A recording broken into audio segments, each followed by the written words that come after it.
ഷാരോൺ രാജിനെ സ്നേഹിച്ച് വീട്ടിലേക്ക് വിളിച്ചു വരുത്തി വഞ്ചിച്ച് തന്റെ സുന്ദരമായ ഭാവി ജീവിതത്തിന് വേണ്ടി കൊലപ്പെടുത്തിയ ഗ്രീഷ്മ ഒടുവിൽ കുറ്റക്കാരിയാണ് എന്ന് നെയ്യാറ്റിൻകര അഡീഷണൽ സെഷൻസ് കോടതി കണ്ടെത്തിയിരിക്കുന്നു. ശിക്ഷാവിധി നാളെയാണ്. അമ്മ സിന്ധു മകൾക്ക് എല്ലാവിധ ഒത്താശയും ചെയ്തു കൊടുത്തെങ്കിലും അമ്മയെ സംശയത്തിന്റെ ആനുകൂല്യം നൽകി കോടതി വെറുതെ വിട്ടു. ആ വെറുതെ വിട്ട വിവരമറിഞ്ഞ് ഷാരോണിന്റെ അമ്മ പൊട്ടിക്കരയുകയായിരുന്നു.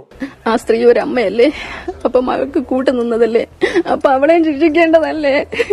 എന്റെ കണ്ണുനീര് എന്റെ മരണം വരെ പറയില്ലല്ലേ, മരണം വരെ എന്റെ കണ്ണുനീര്.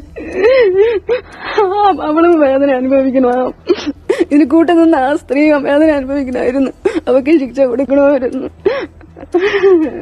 തെളിവ് നശിപ്പിച്ചതിന് ഗ്രീഷ്മയുടെ അമ്മാവൻ നിർമ്മലകുമാരൻ നായരും കുറ്റക്കാരനാണെന്ന് കോടതി കണ്ടെത്തിയിട്ടുണ്ട്. അമ്മാവന് ഗൂഢാലോചനയിൽ പങ്കുള്ളതായി കോടതി പറഞ്ഞിട്ടില്ല. തെളിവ് നശിപ്പിക്കലിന് പങ്കുണ്ടെന്നാണ് തെളിഞ്ഞിരിക്കുന്നത്. അതുകൊണ്ട് തന്നെ അമ്മാവന് കടുത്ത ശിക്ഷ ഉണ്ടാവാനുള്ള സാധ്യത കുറവാണ്. 5 വർഷമോ അതിൽ താഴെയോ ആയിരിക്കും അമ്മാവന് ശിക്ഷ കിട്ടാനുള്ള സാധ്യത. അതേസമയം ഗ്രീഷ്മയ്ക്ക് 1 ജീവപര്യന്തമോ ഇരട്ട ജീവപര്യന്തമോ ഉറപ്പാണ്. ഗ്രീഷ്മയ്ക്ക് വധശിക്ഷയാണ് പലരും ആഗ്രഹിക്കുന്നത്. പക്ഷേ സാധ്യത വളരെ കുറവാണ്. ഇരട്ട ജീവപര്യന്തത്തിനാണ് ഏറ്റവും കൂടുതൽ സാധ്യത.